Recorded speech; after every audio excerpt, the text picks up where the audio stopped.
So, good evening to all of you, the speakers, and all the participants. We'll start the meeting with the welcome address from Comrade Sanjeev Sen. Comrade Sanjeev Sen is the Deputy General Secretary of State Bank of India Officers Association, Northeastern Circle, an activist, an emerging leader. I request him to please give the vote of thanks. Welcome address. Thank you, Franco sir. The topic of today's webinar is what banking sector needs today. Sir, am I audible? Yes. Yeah. So, sir, as sir has already given my introduction, I am associated with State Bank of India Officers Association Northeastern Circle. Today's webinar has been of tremendous significance, primarily because both the bank as an institution as well as the employees of the bank, particularly the public sector employees of public sector banks, are on a crossroad. The bank, when on the one hand is facing enormous this crisis of day by day rising NPA, capital inadequacy, and on the other hand, the employees also facing the problem of day by day increasing work pressure with nominal or no recruitment in the banking sector, and larger than ever threat that has been come through from the government's point of view, when government said that it is not the business of the government to be in the business, and on that direction they have already proposed privatization of public sector banks.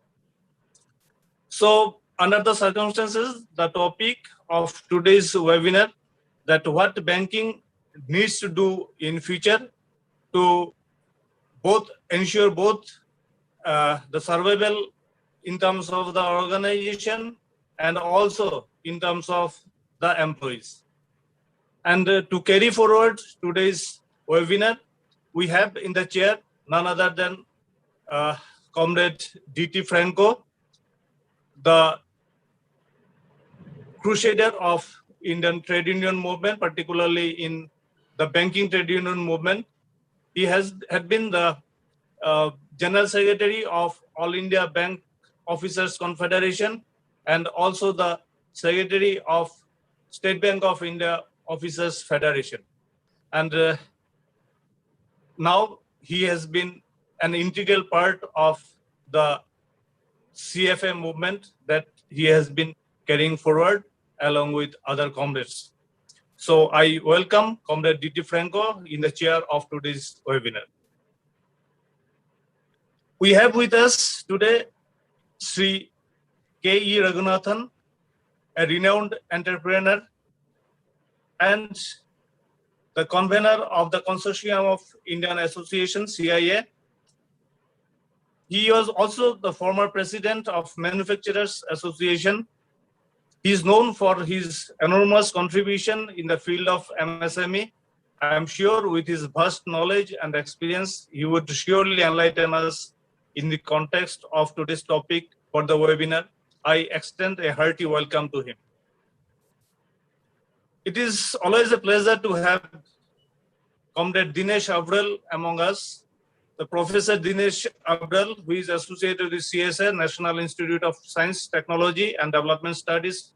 Comrade Abrol is engaged in the upgradation of rural technologies with the aim of contributing to the movement for sustainable development in India.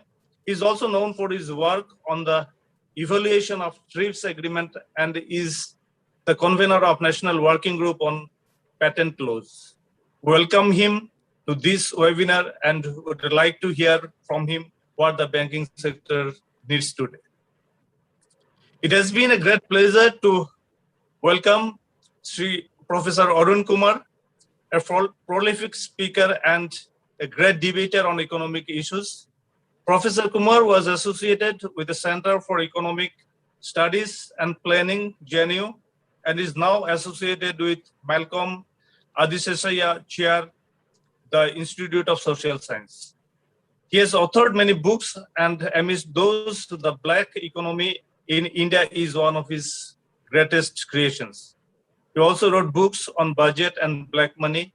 When the bank is reeling under the pressure of day by day rising NPA and the sector is under the clutch of bad economy, I feel more than enthusiastic to welcome him to this webinar to exactly know what the banking sector needs today to ensure its survival and what the employee as a whole needs to do to ensure the survival of public sector banking fabric of the banking institutions.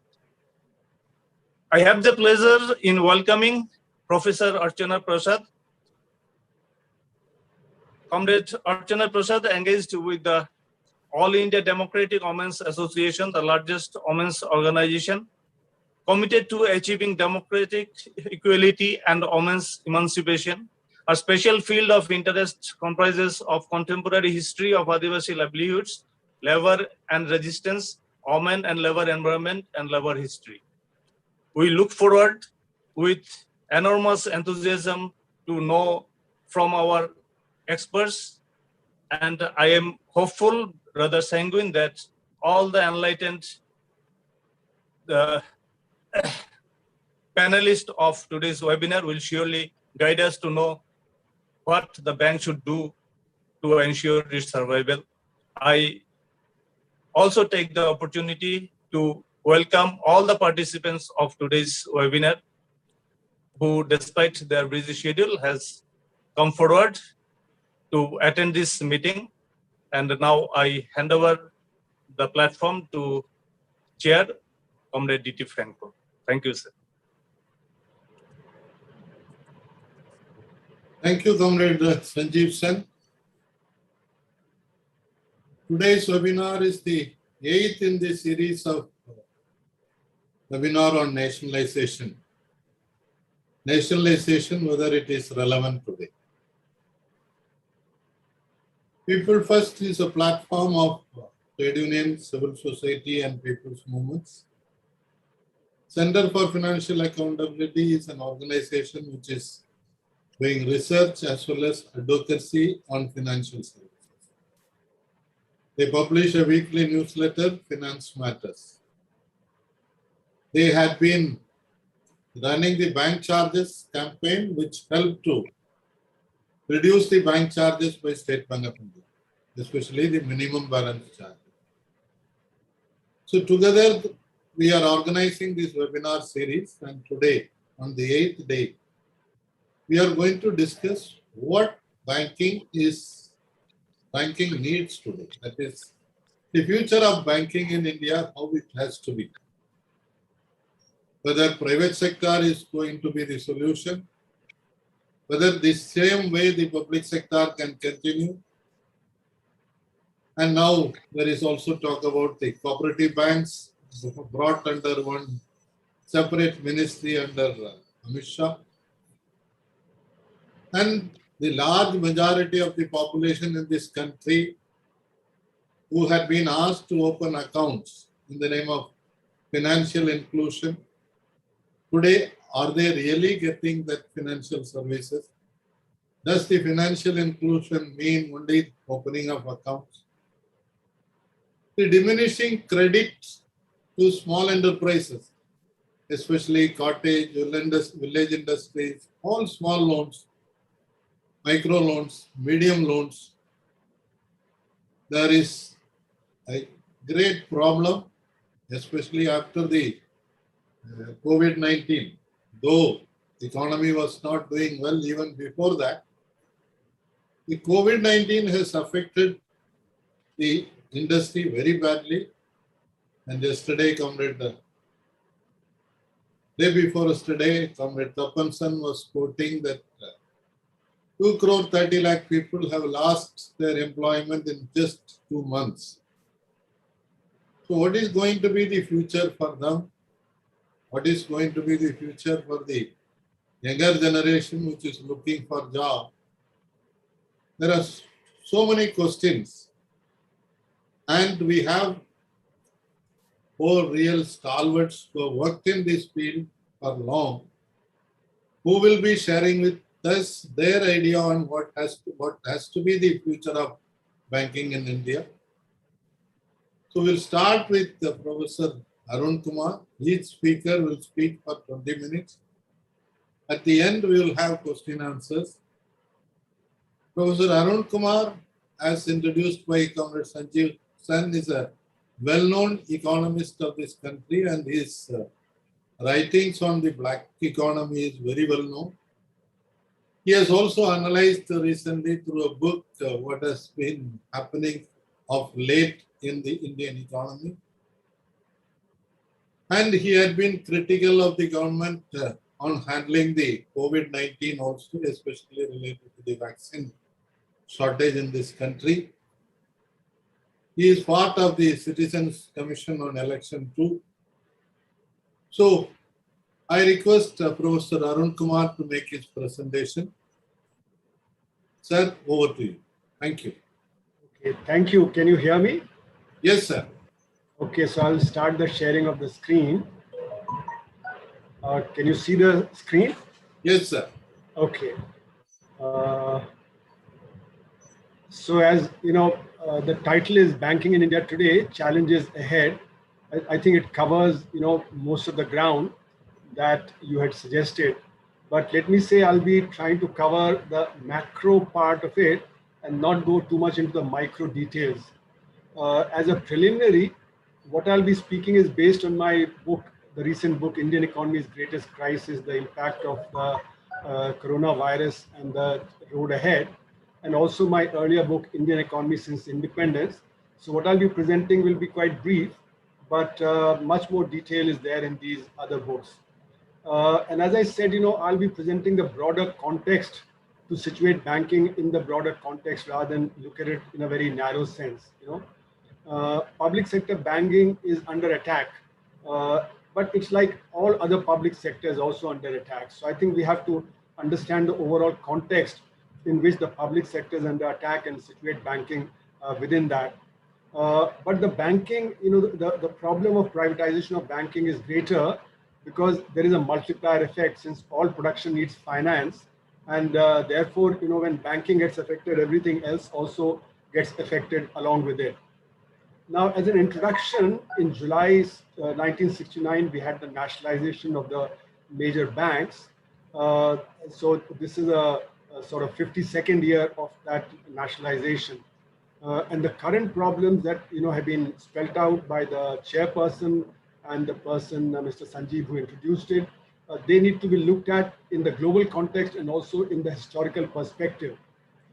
India has been following the path of one-way globalization for a long time, but two things are important. One is the paradigm change that took place in 1947, and the other is the 1991 paradigm change. Both of these paths are paths of top-down policies and of trickle-down policies, but at least in 1947, it was accepted that the individual is not to blame for the problems that the individual faces, whether it be education, health, poverty, employment, and therefore the state was given a very large role to resolve these problems. Now in 1991, exact 180-degree turn took place, and it was decided that now the individual has to solve her or his problem on their own. So if you need employment, go to the market. If you need education, go to the market. If you need health, go to the market. So this is the phase of marketization, where the responsibility of the collective, the state, was diluted, and it became the responsibility of the individual. So there are some theoretical aspects regarding money that we need to look at to be able to understand about the financial sector. There are supply side and demand side economics. We are talking about it all the time these days. But as societies become more complex, interconnections between people increase, and it results in increasing division of labor. So modern day societies have a vast division of labor compared to earlier societies, which were much simpler. And as you have more transportation, trade, etc., then the specialization increases even further.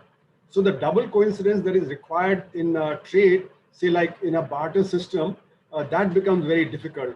And that's why you require, for exchange purposes, something called money. which is a token. So basically the rupee note or the coin that we use is a token, and this token is used for exchange of things. So we do service, produce something, and we exchange it for other things. But money has taken many different forms over time, and now we are even talking about electronic money. Earlier we were talking about plastic money and paper money, and before that commodity money. So money has taken many different forms. Now what has also happened is that we need to look at how savings and investment are done in an economy. So savings and investment were the same in a very simple economy. So if you are an agricultural economy, you produce maize or you produce wheat, so you saved that and then you planted for the next year. So savings and investment were in a physical form. And therefore it was said that supply creates its own demand, and therefore the demand was not a problem. Now in a monetized economy, that is not true, because savings and investments are separated. So there are savers who are different from the investors. And that's where there are owners of capital and workers. So what has happened is that society is no more homogeneous, but unfortunately in neoliberal economics, what we treat is all individuals the same. So there's no separation between the capitalists and the workers, whereas actually if you look at it, their behaviors are very different. So in a, like in a Keynesian economics, you have the division between individuals and firms, but individuals are all the same and firms are all also the same. So it misses out on a lot of the conflict that develops between wages and profits. And what happens is that if the share of one rises, the other falls. So this conflict between wages and profits is completely missed out in the neoliberal economics. And that's why, you get a very homogeneous kind of a solution in there. Now, as investment becomes more complex, and it depends on expectations of future, because you're investing to produce in the future. So investment links up to the future, and therefore it's characterized by uncertainty. And why is it characterized by uncertainty? Because expectations may work, expectations may not work out. So when expectations don't work out, then you have problems. So individual actions are not coordinated because there's no planning overall. So therefore, what happens is that you are either over-investing or under-investing. And that's why what happens is that demand begins to determine investment and growth of the economy. Now, if capacity utilization is low, then investment falls. So what we technically say is the accelerator stops acting. That means when you produce and you know that demand is going to be more, you start investing. So that's the accelerator. And the accelerator stops acting if you know that you already got enough capacity. So if you're a car producer, you can produce 100 cars, but you're selling only 50 cars, then you won't increase capacity to 110, because then you'll have spare capacity of 60. So therefore, capacity utilization becomes very important, and that depends on demand. So if demand is not adequate, then investment will also not take place adequately, and therefore the growth rate will be down. And in a primitive economy, an agriculture economy, you had the theory of wage fund. So first the wages were paid and balance what was left as the residual was a profit. But now in a monetized economy, what happens is that the profits are determined first by the investments, and then the wage bill is determined as a residual.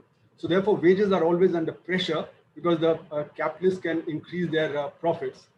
So money has a lot of importance as far as banking is concerned, because the banks play the intermediary role between the savers and the investors. So this intermediation role is actually the cause of a lot of inequality in the society. In India, we expanded the banking system after 1969, and that was done in support of the marginalized sections of the population, because the banking system was not available to large segments of the population, especially in agriculture. So the Green Revolution required banking to spread so that people would get credit. So therefore, the banking started spreading after 1969, and it's the public sector banking which can, reduce inequality. But if it's in the private sector, then it causes greater inequality. So that's one of the important aspects of the banking system that we need to keep in mind. Now, the public sector, therefore, has a lot of social obligations, like the spread of banking, the inclusion of the weaker sections, and so on. So therefore, profitability cannot be a criteria for judging the public sector's performance. But unfortunately, that has been, in today's economy, that's been the main thing. But as a result of all these changes that have been taking place, what has happened is that, there is a marginalization of the marginal globally. And in 2007, when the crisis came, the financial crisis, we understood the full nature of capitalism. People could understand it, and that's why people started saying the domination of Wall Street over Main Street and 1% against 99%, because basically the Wall Street was the financial sector and Main Street was the main producing centers in industry and agriculture and so on. So it's the financial sectors that have come to dominate over the production processes in the economy. Now we can see that in the pandemic, where there's a K-shaped recovery. There are some segments, especially the financial sector, and IT sector, gig economy, etc. They are doing very well, but there are a whole range of people who have, lost employment, who've lost income.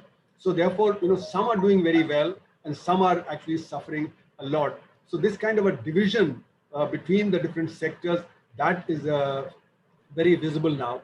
So today we have the stock market booming when there has been a record fall in the GDP growth. And therefore the RBI also has been cautioning, the RBI governor, at least in the last 6 months, has cautioned 4 times, saying that this stock markets, the financial markets are out of line with the real economy. And that, is creating a huge speculative bubble, which can burst at some time. So the RBI has been cautioning us that this is a very uncertain situation. Why is the speculation taking place? This is a good question, and maybe this time we'll address that. Now, global capital is very much behind all these changes that are taking place. So global capital has increasingly come to dominate the world. It truncates the sovereignty of the developing nations by requiring them to follow certain norms. And that is actually leading to growing inequality both within nations and across nations. Krugman, in an article in 2005, had shown that by 2001, inequalities in the US had become greater than what they used to be in the 1920s. The inequalities had declined till about 1975 in all the countries, and then they started rising because of the kind of Washington consensus policy that started getting followed. A pandemic has further aggravated inequalities between capital and labor. Wages have fallen, but whereas profits have risen in India in the last 2-3 quarters. If you see the result, and the latest results are also pointing to that even though output has declined, profits have increased, and wage share has actually decreased. So there are new challenges that have also appeared for capital. The demand shortage that will result as a result of the growing inequality, which is what we saw before the pandemic, when the rate of growth of the economy had dropped for 6 quarters from 8% to 3.1%. And that was also a result of demand shortage in the economy. And that, I think, will get aggravated. And that's what we will see because the world is headed towards a new normal. Now, what is the current Indian situation during the pandemic?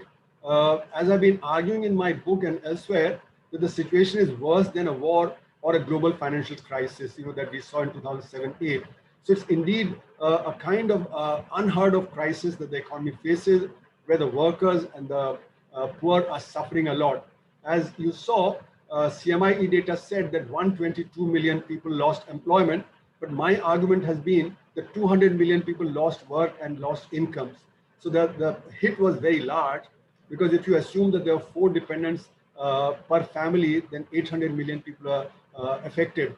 And some information has come that 230 million people have fallen below the poverty line, and 80% of the people who were interviewed said they did not have enough supplies to last even for 1 week, and they did not have the money to buy more.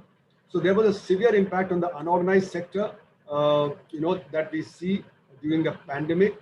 And the GDP data is not correct because the unorganized sector is missing from the GDP data. The quarterly GDP data depends only on the organized sector data. So when in the Q1 of last year, it was said that the economy dropped by 24.4%, my argument was it had dropped by 50%. And when the government says the economy had declined by 7% last year, my argument is that it had declined by 29% if you take the unorganized sector into account. And I've given much greater detail in my books and in my writing. So the economy has suffered big shocks. The unorganized sector has already suffered shocks from demonetization of the GST, and this is another shock that has come. And what we find is that the demand is shifting from the unorganized sector to the organized sector, and that's why the organized sector is growing, but the unorganized sector is unambiguously coming down as most of the data suggests. But even the organized sector suffered because the RBI data shows that in January 2021, the capacity utilization was still at 63%. That means it had dropped from 70% to 63%. And therefore, in a sense, the organized sector was also down by about 10%. The consumer sentiment was also down according to RBI data. In January 2021, it was at 55.5, whereas in January 2020, it was at 105. So in other words, demand has been a big problem, not only for the unorganized sector, but also the organized sector. But the data from the government is only looking at the organized sector. Now, as a result of all this, what has happened is that there is a move to what is called the Atmanirbhar Bharat package that was given by the government, which is a supply side package. And one of the things that is there is disinvestment and privatization. And what does that do, disinvestment and privatization? It results in the creation of monopoly powers. The monopoly power of those who buy these units, that increases. And crony capitalism will also grow, and that will also impact the public sector banks. And what has also happened in the past is that the black economy has been growing, and that has led to failure of policies. And because of the failure of policies, the demand for privatization grows. So in a sense, it's the black economy which has resulted in problems for the public sector and for policies. And therefore, there's a move that actually the state should retreat and the market should be allowed to progress. So public sector banks were the only way to check further marginalization, but there's a move to privatize the public sector banks as well. Now, there is a marketization, as I said, that is going on, and that is being pushed by global capital. So what we see from the time of emergency is a rightward drift in society, in social, political, and economic aspects. And something basic needs to be understood, and that is the philosophical change that has taken place in people's thinking. So there's a rise of individualism, consumerism, and short-termism that is now a hallmark of individual thinking. And therefore, markets have been accepted as objective. So it is suggested that what society suggests is subjective, but what markets are doing, those are the objective things, and therefore the market should be allowed to rule. And that's why, Switzerland is taken to be a very reputable country, even though it allows all the dirty money to come into Swiss banks. So, what is looked at from the point of view of market only. So those corporations which are declaring high profits, they are said to be signs of good management. So it's the market which determines who's doing well and who's not doing well. And finally, in the marketization process, we are creating markets where the markets did not exist, whether it be for air, for water, for coastal regions, etc. So this is the process of marketization. The markets have always existed, but the marketization that is new, that is afflicting society today. And one of the reasons why this process has accelerated in the last many decades is that, there's a global strategic shift from the mid-70s, The Soviet Union was weakening and China took a 180-degree turn. And therefore, what happened was that capital got strengthened, and that has weakened the developing world countries because capital is making the developing world countries compete against each other. And the new policies that have come, they were brought in by Mrs. Thatcher in 1978 as TINA. There is no alternative. And she used those policies to first beat down the trade unions of, the coal miners, and then the print media, and then, slowly started dismantling the public sector. And after Mrs. Thatcher, in 1980, Reagan came, and that's why these policies are also known as Reaganism and Thatcherism, which introduced these new policies into the thing. So what we see is that, there's a dependent, what kind of banking and capital we have depends on the nature of finance. So banks intermediate between savers and investors, as I said earlier. They collect the savings of everybody, even the small savers, and they channelize it to the big, to the ones who need capital to invest in industry and so on. So what is happening is that the savings are getting aggregated for the purposes of investment. So even the small savers, like in the Jan Dhan account, etc., those savings are ultimately being channeled to businesses. And you look at the case of Bihar, where the credit deposit ratio of Bihar is half that of the all India, whereas of Delhi, Bombay, etc., is more than 100%. So basically, the Bihar is poor, saves very little, but those savings are being channeled out of Bihar to rest of India. And that's why there's a tendency for creation of monopolies. and the gearing ratio enables this to happen. And the public sector is the only check to it. But as long as the privatization continues, this will further get damaged. Now, investment is characterized by risk because it is the link to the future, and the future is always uncertain. So what happens is that because of lack of coordination in investment, the failure chances are very high, and that's why we see cycles in an economy. Now, to take care of the risk of the new instruments that are there, like for instance derivatives, etc., more instruments are created. So first you do investment in the stock market, then you create derivatives on that, then you create further derivatives, and this is what results in a high degree of speculation. And speculation is therefore what creates a lot of instability in the system. So there's a vicious cycle of risk and speculation that gets created when you create new instruments, and the financial sector is characterized by large number of new instruments that are coming in. And what is happening, therefore, is the real economy is getting dwarfed. As I said in the beginning, 1% against 99%, or the Wall Street against the Main Street. So financial flows are 10 to 15 to 20 times greater than what the trade is or what the GDP of the world economy is. So how do you pay returns on such a high amount of financial flows? You can only do that if the money is invested back into the bubble. And therefore, the bubble keeps expanding. And that's what happened in 2007-8 when there was a global crisis, when the bubble burst. So risk keeps rising. And therefore, the extraction from the main economy keeps getting aggravated. And therefore, the financial sector absorbs the surplus of the main economy, that's agriculture and industry and so on. And the financial sector does that through the system of banking and the shadow banking that was created. So there's a new international financial architecture that underlies all this. Technology has made possible a great deal of financial transactions and the speed of movement. So there are 90 tax havens through which all these financial movements take place, and that therefore reinforces the short-termism in society, which marketization brings about. So financial flows have increased disproportionately compared to the real economy, as I had argued earlier. So this high degree of mobility of capital is contrasted with the lack of mobility of labor. And therefore, capital is able to extract concessions from national and state governments, whereas labor is at the receiving end. So therefore, even trade unions are suppressed by national and state governments because they want to give concessions to capital. Now, as a result of this, what has happened is that there's a race to bottom in direct taxes. So direct tax rates have come down, and that has weakened the provision of public goods, because the governments always say that they don't have the resources to spend on the public goods.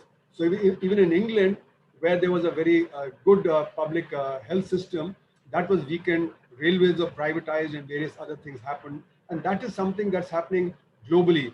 But fortunately now, there is a move for a new minimum corporation tax that Ms. Yellen has proposed. The international financial institutions push for all this, and that's what is the Washington consensus. So there's a changing interest of finance capital and this changing policy paradigm that has taken place. So it's not as if global financial capital has one single interest, its interest keeps changing. And what it has meant is that the sovereignty of governments has decreased, and especially in the developing countries. So for instance, fiscal deficit has to be controlled so that the spending of the government is reduced. And when that happens, then the public services for the poor and the expenditure on social sectors decline.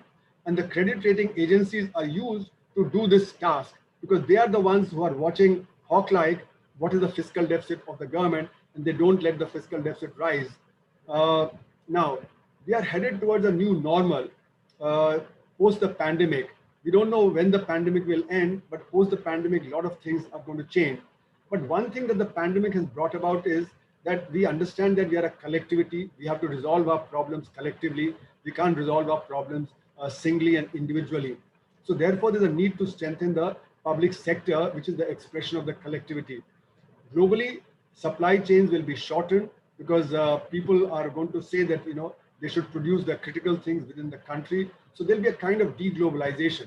But simultaneously, there'll be a rise of e-commerce, e-banking, artificial intelligence, etc., which is going to result in more automation, and therefore it's going to likely result in more and more unemployment in the economy.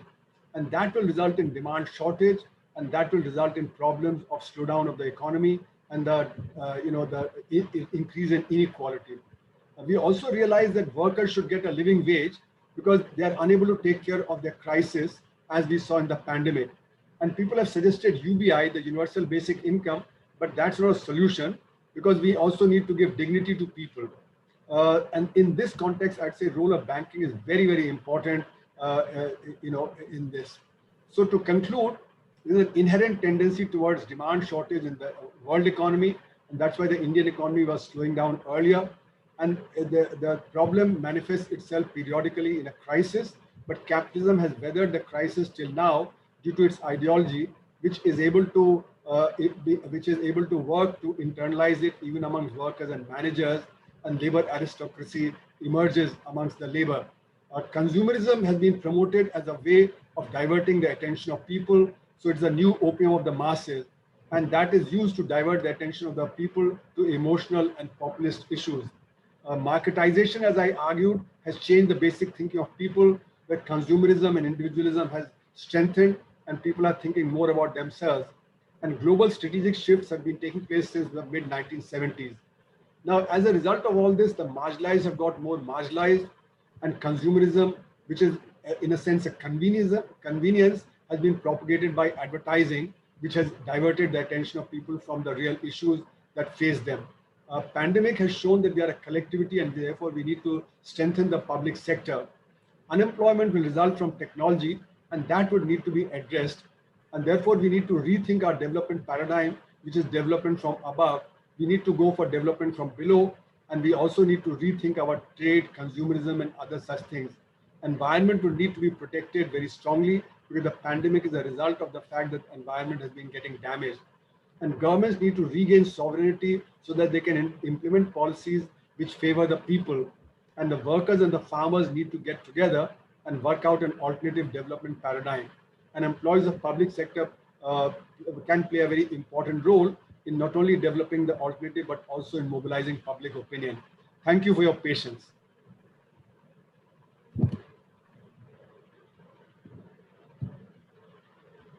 Thank you very much, sir. You have outlined the economic history globally as well as within the country.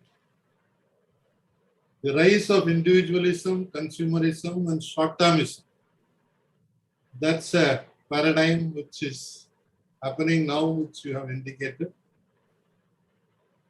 The credit deposit ratio in Bihar, you have said it has gone down to around 50%. During the 90s, it had really increased. One of the biggest achievements of nationalization was uniformly, even in the rural areas, the so-called Bimaru states, Bihar, Rajasthan, Madhya Pradesh, and Uttar Pradesh. Even those states, the credit deposit ratio increased, but now the reversal is taking place as per your statistics. People are forced to take risk into speculation. The reduction in the interest rate in the banking sector, including fixed deposit, is a way of pushing people towards the market, that is towards the stock market, which is volatile, which is a gamble. And you have also stated that there is an emerging collectivity. And this collectivity has to be strengthened, and their public sector and the public sector trade unions have a very major role. Thank you very much, sir. Now I request Professor Archana Prasad.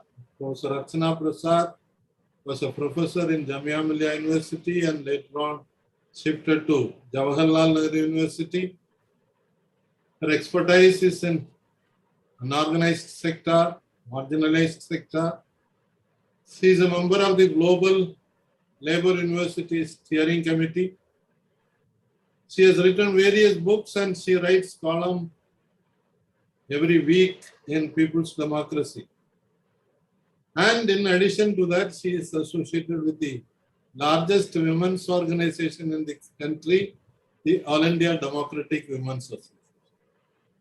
She had been also closely following microfinance. So I expect that her point of view will be what the grassroots needs today or for the future of banking sector? Over to Professor Archana Prasad. Thank you, Comrade Franco.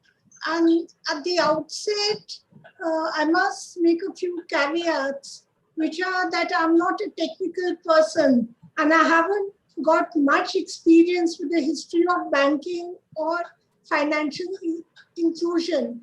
Whatever I speak today will be out of my experience as an activist in the All India Democratic Women's Association, which is an organization with more than 90 lakh members throughout the country, or 23 countries, states of this country, and more than 95 to 96% of this organization, even more than that, is based in informal sector women workers or women workers from poorer families.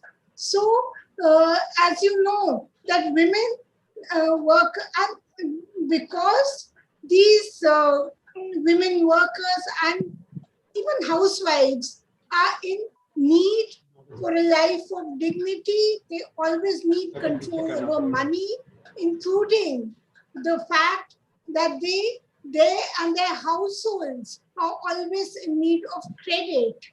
The AIDWA has been following this issue for close to 2.5 decades now, and also taking up issues which these women have been throwing up from time to time. And in the course of doing that, we have made many policy and other interventions in terms of trying to create and gather women's organizations and create a group or create a campaign around microfinance issues as and when the issue becomes important, both politically, socially, and economically for women.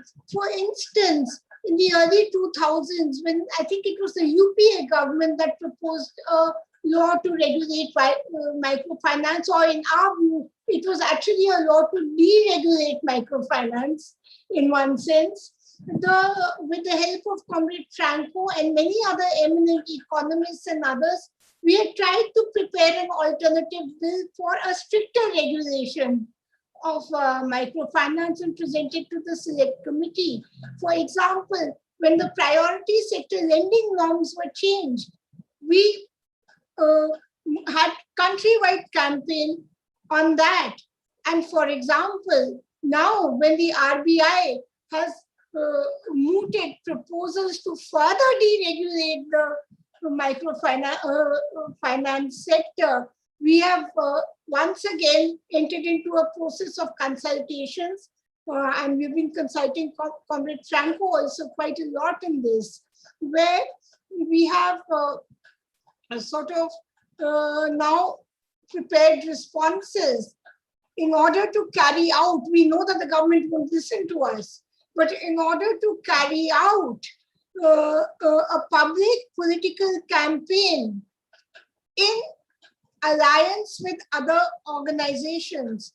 And when we hope, therefore, that when, for example, Professor Arun Kumar very rightly talked about social justice issues, and also he talked very rightly about the need for peasant workers' unity.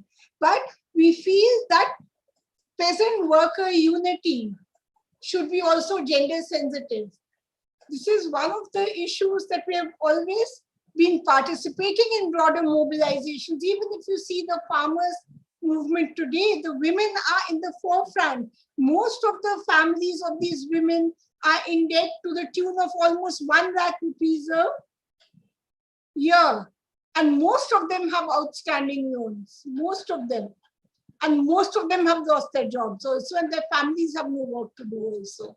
So we are basically also through this forum appealing to forums like Safe Public Sector and all People's First and others, that in fact the fight to save the public sector, and especially public sector banking, should be gender sensitive, and therefore I thank Comrade Franco for giving us this platform to place our viewpoints on the matter. Now, if we look at it from the perspective of women's organizations, when the NABARD introduced, I'm putting it very telegraphically because the time is short. So when the NABARD introduced the SHG bank linkage scheme, at that time, we welcomed it for two reasons. The first reason was that it will enable women to and their families to become independent of money lenders. Of course, we don't know that in the next decade and a half, they will become dependent on new, more oppressive money lenders also. So that was one thing. The second thing is that they would help to bring about what in conventional accepted terminology is economic, in quotes, empowerment of women. And from our point of view, it was also a social welfare and a social empowerment or an empowering measure where in many places where we work, for example, in the minority areas of Bihar and other places where women got an opportunity to come out and meet each other and share each other's experiences at least once a week, once in 15 days, once a month, and therefore a feeling of collectivity and organizing. So in the early days, we actually thought that the SHGs and the People's Science Movement and the AIDWA together, they intervened in this movement also. And many places we tried to organize SHGs, but we found that the women were facing certain problems. The first problem was many of them did not have an address that they could call their own. The second problem was, why I'm getting into all this is because the things that are happening now will not solve these problems also. Yeah, the second problem was that they were refused to open accounts. They had no collaterals in the name. They could not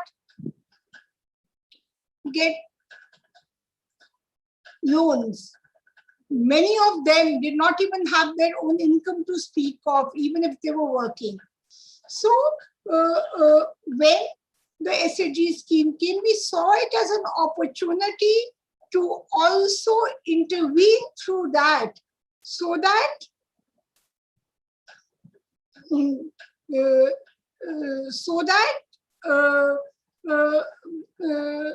basically not only the social justice aspect would be publicly acknowledged, but the power of the woman within her own society and her dignity would also be enhanced through it. And for the first few years, when the SHG bank linkage program was being dominated by the public sector banks, actually many very good things happened in it also. Many very good, there were many problems, but many very good things happened in it also. And so when the introduction of the MFI started and the MFI started becoming more dominant, obviously things went wrong because many of the SHGs that were being formed were purely through an economic perspective. And this economic perspective was more about access to loans rather than the social, economic, and other costs that women have to pay in order to access loans. And the greatest manifestation of this was the rising interest rates. Our demand had always been that in many states, for example, in Kerala, loan was provided to SHGs as 4%. Interest subsidies were there. If one state could do it, why not all states could do it? Why the public banking system was being forced into a situation where today the direct lending to women is, I think, I mean, so many experts are sitting here, but in my knowledge, it is about 7%. The direct lending to women and from banks is around 7%. And most of these MFIs have now become small finance banks, which are charging 26% interest rate, if not more. Because when you say 26% interest rate, the insurance cost, which is, I mean, meant to be in theory voluntary, but it's not. Processing costs and many other costs are added into it, which this consultative paper, which has now come out in July, which has now come out in July, is not even calculating as a part of the cost of the loan. Yeah. So,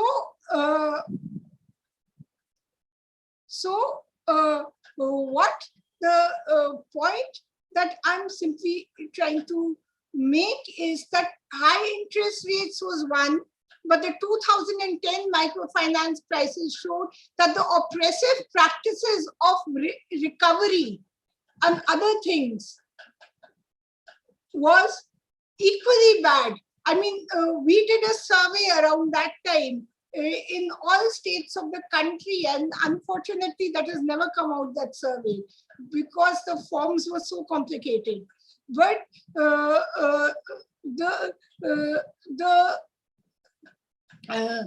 we found that people's gas cylinders, fridges, and everything was being picked up in the name of loan recovery. And most of the women were taking loans from multiple MFIs to pay off another loan. So when today the RBI says that, you know, the capacity to pay should be the focus, not the cost of the loan, I'm really surprised that they're living in some other world. They're living in some other world, because if you have the capacity to pay huge amounts, repay huge amounts of loan, why on earth, for non-business purposes, would you require a loan at all? So what I'm trying to simply say is the way in which microfinance got structured, or the policy of financial inclusion got structured, was a big problem. And then the way in which all the government schemes were being run through that. For example, if you look at the Mudra loan, sorry, that 7% I said was on the Mudra loan scheme, directly paid linked loans. If you look at NRLM, only 1/3 of the potential is utilized.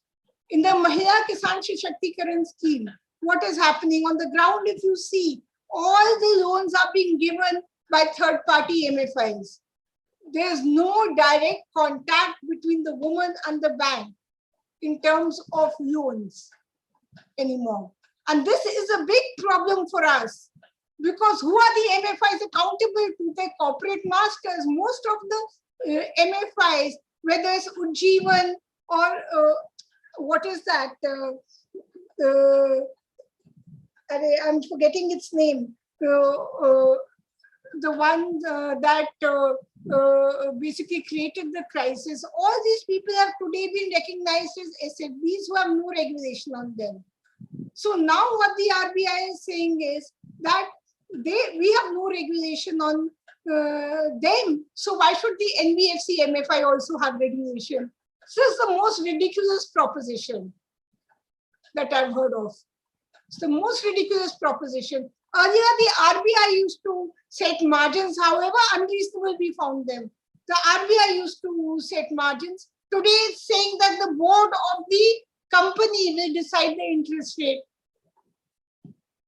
Earlier, it was decided who will be eligible. Today, it has given this broad guideline where almost all the minorities, SC/STs, are going to be adversely affected. You know, what is microfinance? Income of 1.5 lakh annually in the rural areas and 2 lakhs annually in the urban areas. Yeah, and that also collateral free. There are many ways of taking collateral which are not formal.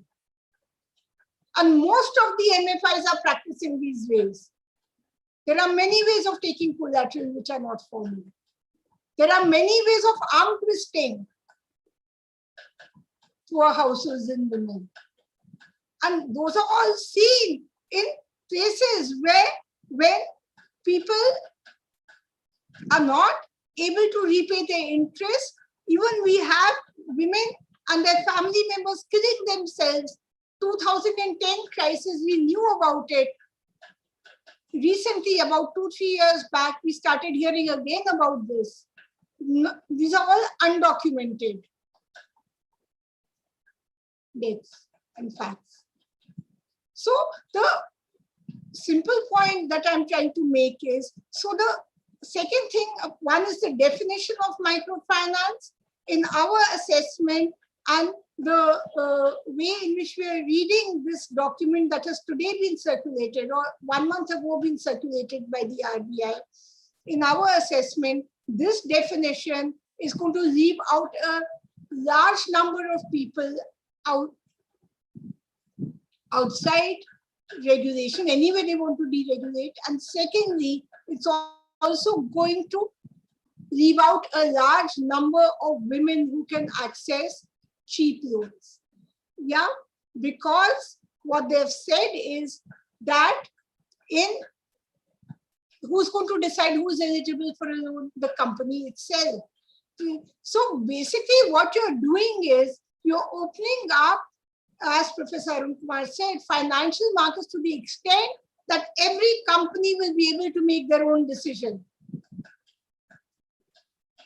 And if every company, and already we have a situation where the cost of giving loan to these companies for the banks is actually much lower than actually administering, expanding your infrastructure and administering, because you're seeing the viability of loan only as in profit and loss terms.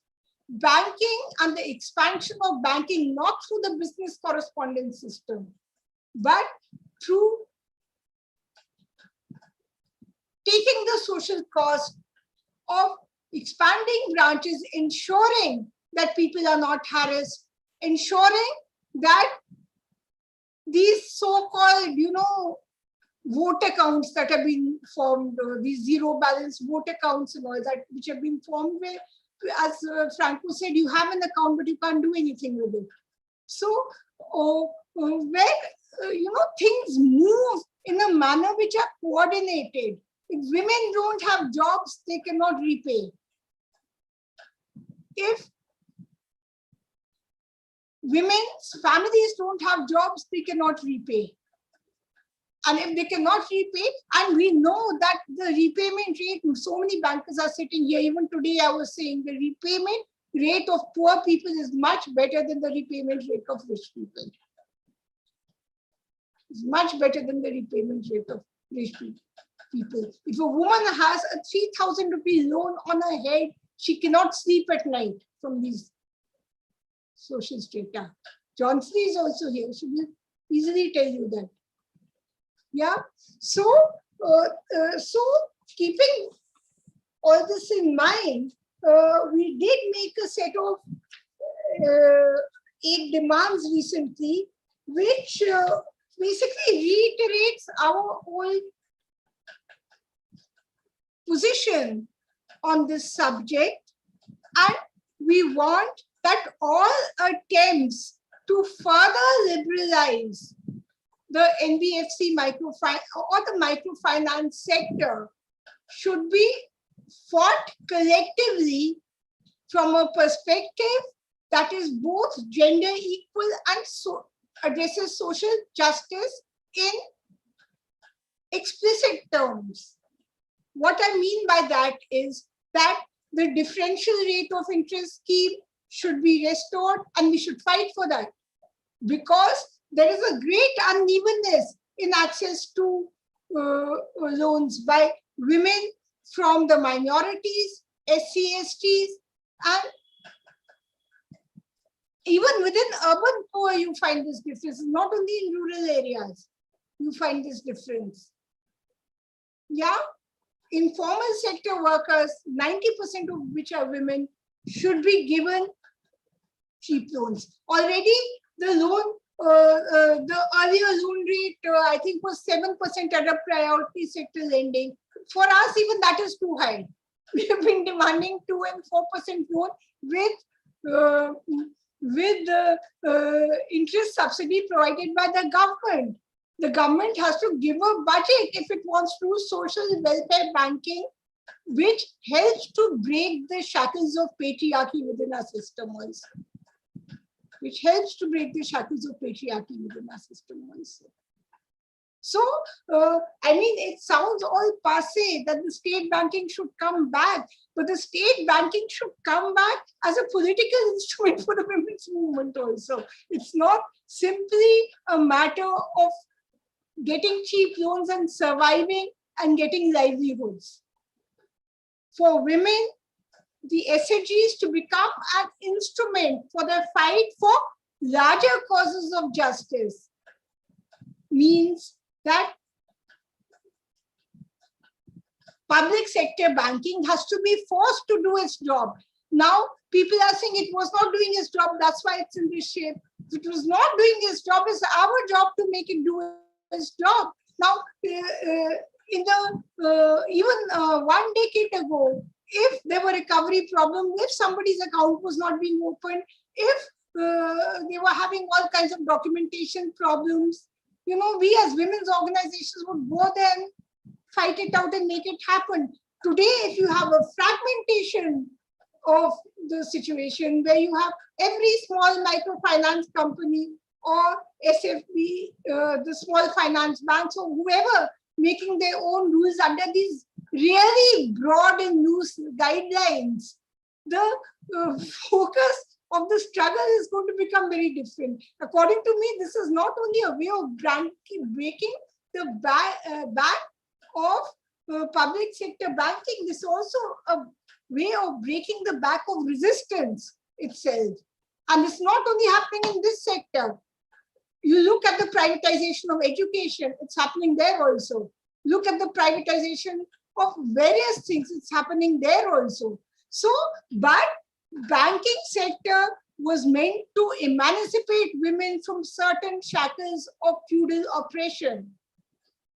What the reversal of this and the further privatization of it is doing is it's pushing them back.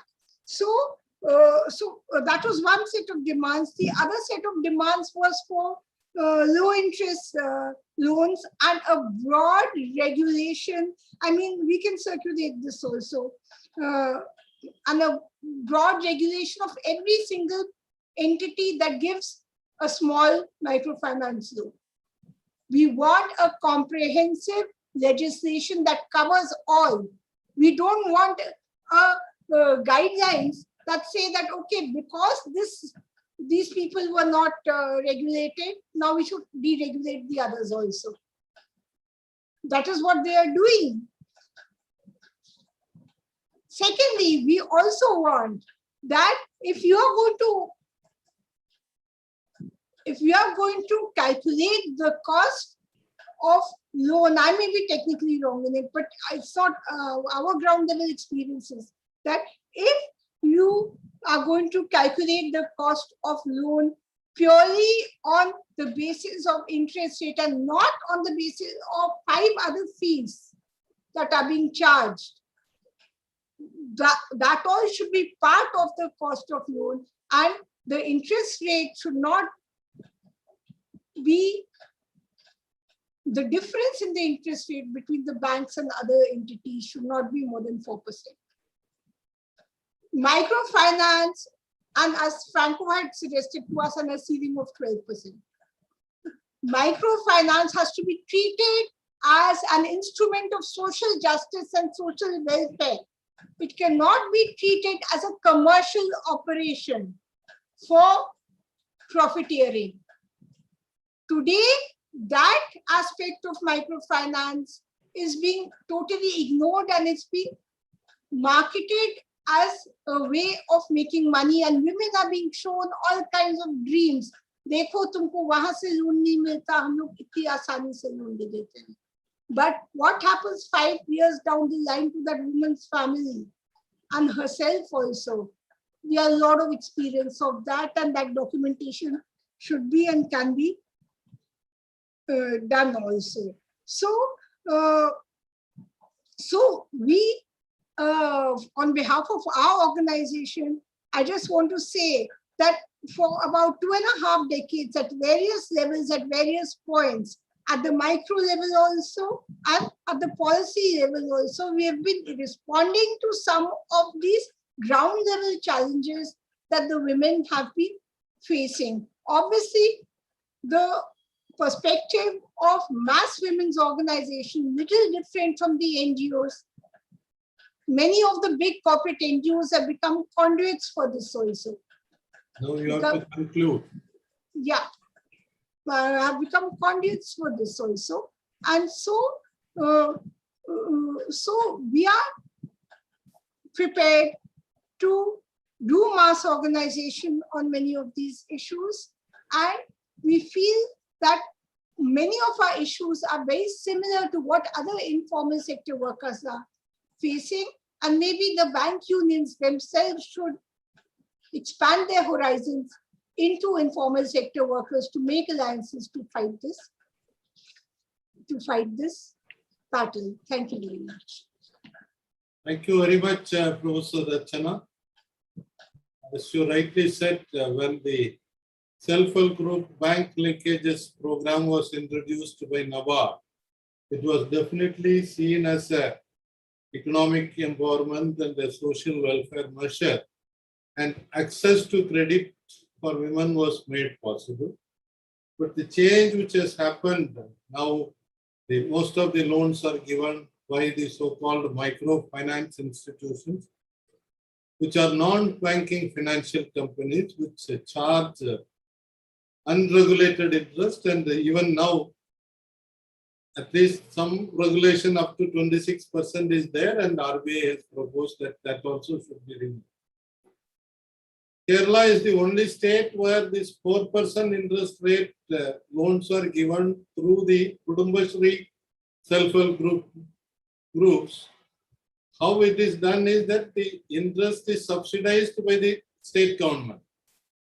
The banks continue to charge, say, 11%, but this 7% is the interest subsidy met by the state government to the banks. So ultimate beneficiary, the women, they are able to get that 4%. Your demands are really valid, that the differential rate of interest, 4% simple rate of interest, 1% of the total loan has to be given, but it is not followed, that should be resumed. And loan has to be through the direct linkage program, and it should be for the informal sector women through the self-help groups or direct lending, but not through these microfinance institutions, which are really becoming Shylocks. And your demand for comprehensive legislation is, yes, necessary. So let us fight together. The trade unions and the women's movement should fight together to see that changes are brought in. Now we have Mr. K.E. Raghunathan, an industrialist who was a pioneer in this country on solar energy. He is MD of Solkar India. He was heading All India Manufacturers Organization, which has, I think, around 6 crore small and micro enterprises. And he had been championing their cause. Now he is convener of Consortium of Indian Associations. He recently conducted a survey after COVID, how people have been affected, and that became a discussion in the parliament itself. He is also a member of the Employees Provident Fund Organization and also in the committee of All India Technical Education Committee. And he has been pleading for the cause of the larger number of these micro small enterprises, which actually provide employment for 20 crore people. So over to Mr. K. Raghunathan. He is going to tell us what MSMEs need from the banking sector today or in future. Thank you, sir. Over to Mr. Raghunathan. Good evening, comrade. Good evening, friends. Yes, you are audible. It always energizes me when I am with comrade Franco. The topic of the day given to me was what the banking sector needs. I would probably talk on what the entrepreneurs need from the bank, and then what the bankers need to deliver to the customers of theirs, and what is that whole sector of the bankers need. As I communicate with you, there are three things in my body which works: the brain, the heart, and the tongue. The brain tells me what I should speak. The heart gives me the emotions of what I speak, and the tongue is only a communicator of what I wanted. If there is a gap between each of this, then the synchronization does not happen. The ecosystem gets spoiled. I think the banking sector is going through this phenomena of being disconnected. What the mind thinks is different, what the heart says is different, and what the tongue says is different. Let me explain to you why I say this. The field needs something. The people from the banking side who are in contact with the reality feels they are justified in giving them something, but the policy makers think in a different form. The policies are promulgated in a different way, and the flow gets affected. We have never seen something like a gap of almost 50% in sanctions and dispersals so far in our lives. As much as we have never seen a pandemic situation in our life. We can talk centuries old, whatever we have heard hearsay, but we are experiencing it now. But the stimulus package, which was given as an emergency credit line guarantee scheme, is still dragging on even after 1 year. So the word emergency was knocked off from it. Then the credit guarantee became knocked off the moment the delivery point, people were insisting on taking collateral security, additional mortgaging of it. Then what did it deliver? That's what I meant, what the brain thinks. What the heart feels, people are crying for moratorium. People are asking for moratorium. People are begging for moratorium. Those who lost the job, those employers who lost their revenues, those sectors who could never get up even after 14 months of the lockdown or the pandemic one situations. I speak to several bankers in my life on behalf of my painful friends. I understand few things from them, that they feel empathy with us. They feel the genuinity of our needs. They are able to consider us as a good customer, not just by book or the CIBIL ratings or by their last 1 year performances. There is something called beyond that as a relationship banker. There is something called relationship with the customers. The whole system of our holding customer meets every year is to bind each other together. The whole system of interactive sessions between each other has been to understand the problems of each other. The word trust is the basic foundation of any such creations. Today, the missing link is the empathy. Today, the missing link is the trust. The man with the fear in the heart will always find the ghost everywhere. It has become very difficult situation for every one of us, especially the banking community. At every stage of the revolutions which has, or reforms which we have talked about in the last 5 years, it has been the banking sector which has been constantly under testing points. Instead of rewarding them, we are trying to give them a pill of privatization. If I talk about the privatization aspect of it, then there has to be something which works in the mind. There has to be something which should have been felt, and there has to be something which should have been acted upon. Why was the bankers created, first of all, as a nationalized bank? To reach to a consumer nook and corner, to make the poorest of the poor get familiarized with the banking system, educating them, making them save their money for future, giving them an organized way of living life and a social security thought process. The nationalized banks today created that. The nook and corner of the country, they have created that infrastructure, the bandwidth, the wherewithal for not 1 year, 2 years, but consistently for every year. What did we give them in the last 4 years? The demonetization made them run between pillars to posts. They didn't even have a breathing time. They didn't even have a sleeping time. They were under miserableness what one could have gone through.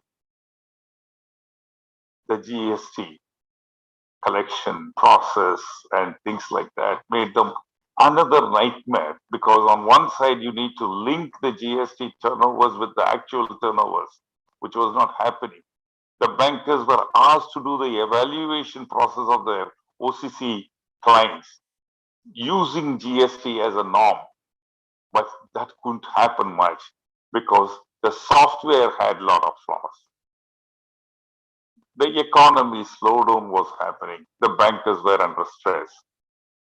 On one side, a poor man who had pledged his living house for a loan of few lakhs has been chased to recover from him by taking him to the debt recovery tribunals and possession notice and auction notice. And the bank manager knows it is not warranted. Given him a small relief of life, he would recover the money easily. But the system made them chase them.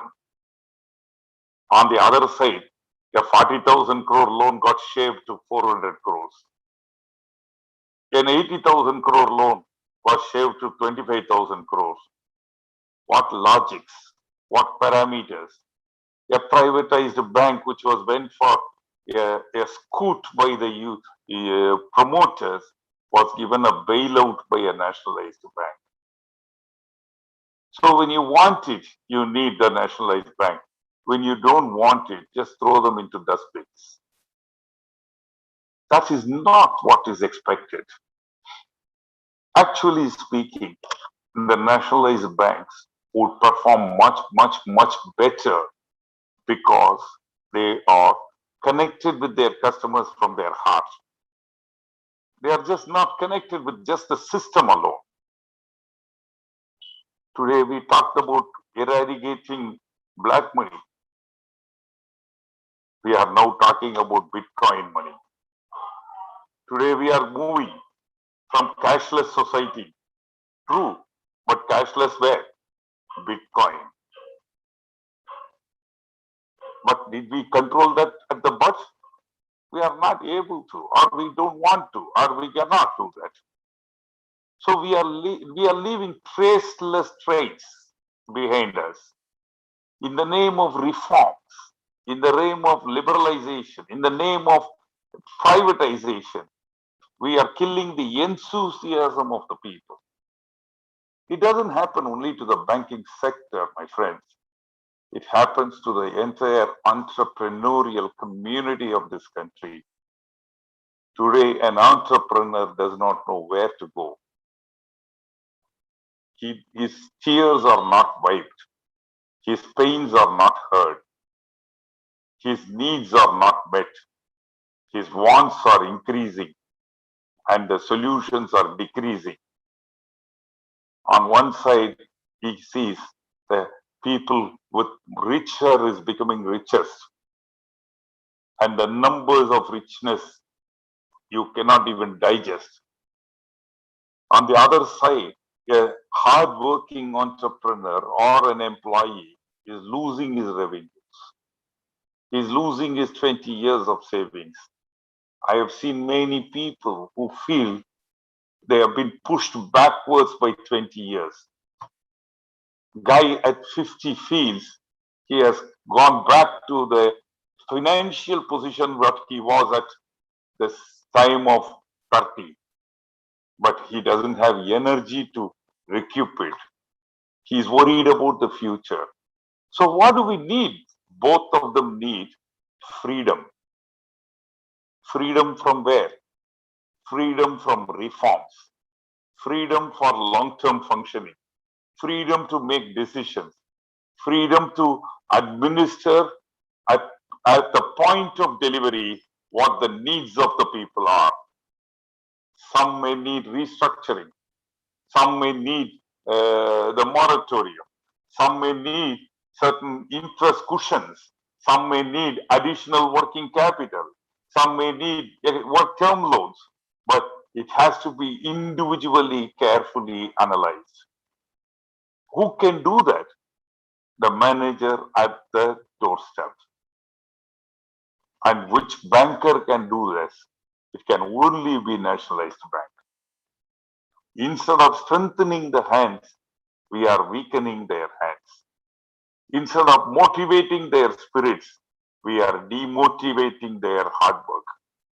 Instead of putting them into constructive use, we are allowing them to go on a protest and whatever dharnas and things like that, because they need to justifiably keep their rights of working. We, as an entrepreneur in this country, do not want to be a passive viewer of all this. We are painfully seeing things happening. We are able to digest few things in the interest of the nation, but we are not able to digest few things when it comes to the question of murdering our presence. How long we can withstand? It's easy for a person who is living in a government office, easy for a person who is earning more than 2 lakhs a salary a month, easy for a person with 5 lakhs to 50 lakhs of bank balance to say the country has to wait. Everything will turn around by 2022, by middle. But it's not easy for an entrepreneur to hold on even 1 month. Today, as we are talking on last week of this month, think of next week coming with the moratorium commitments, salary commitments. Materials are not available. Orders are not coming forth. Manpower crisis has started. Cost is increasing day by day, whereas corporates are posting huge profits. The JSW Steel has posted the first quarter profit jump of 170%. Whereas at the cost of several entrepreneurs survive. People are not able to afford the material cost today. With all this, it's very difficult to survive. People are spending sleepless nights. When the corona was alive, our attention got diverted with COVID fighting and the livelihood fighting. But today, it is only the livelihood fighting. We are not able to digest. So many MPs wanted to raise this in the parliament in this session about the MSME plight. But unfortunately, a different issue came. All our issues got merged into that. So to make a line look smaller, we are getting used to drawing a bigger line next to it. To make one problem look smaller, we have started giving a bigger problem to the people. Each sector is going through its own troubled days. We saw the CAA starting to close that. We saw demonetization pains. To close that, we came up with the GST pains. We saw the GST going away. Then it came with the economy slowdown. We saw the economy pains becoming more. Then we saw the CAA coming up. We saw the CAA going out with farmers' strike coming out. Then we saw the labor reforms coming in. Then we saw the MSME reclassification coming in. Then we saw the privatization coming in. Then we saw the COVID-1 setbacks coming in. Then we saw the COVID-2 situation, which robbed of many people's life coming in. Each one day we are going into another bigger problem. You can blow an air into the balloon for a while, but don't blow it beyond the point of its holding. It will burst. The entrepreneurs are bursting. We don't want to talk about facts. We don't want to give data. We don't want to accept the problems. That's the biggest challenge today. We are reclassifying NPAs. We are just shaving off the money and then closing the books of accounts. Financial engineering has become much more than the real engineering of the products. How long are we going to fool ourselves? One day, the truth will hit us. One day, you will look around, you will not find entrepreneurs alive. If employers are not alive, employees are no more available. This country, even today, 70% comes from informal labors. But where are they? Where are the painful migrant labors moving?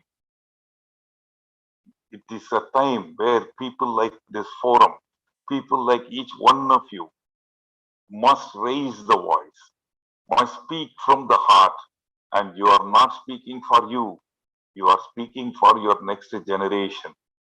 If we don't speak now, our children will not live in India. Already those who are at 60 today, 60% of their children are not living in India. Those at 50 today will see 80% not living in India. That is not what is needed. That is not what we want. It is not just the banking sector. The banking sector is the backbone of this country. I mean it in every sense of it. When we go and beg the bank manager, we used to feel happy in begging him because they were the real lagans for their wild thoughts.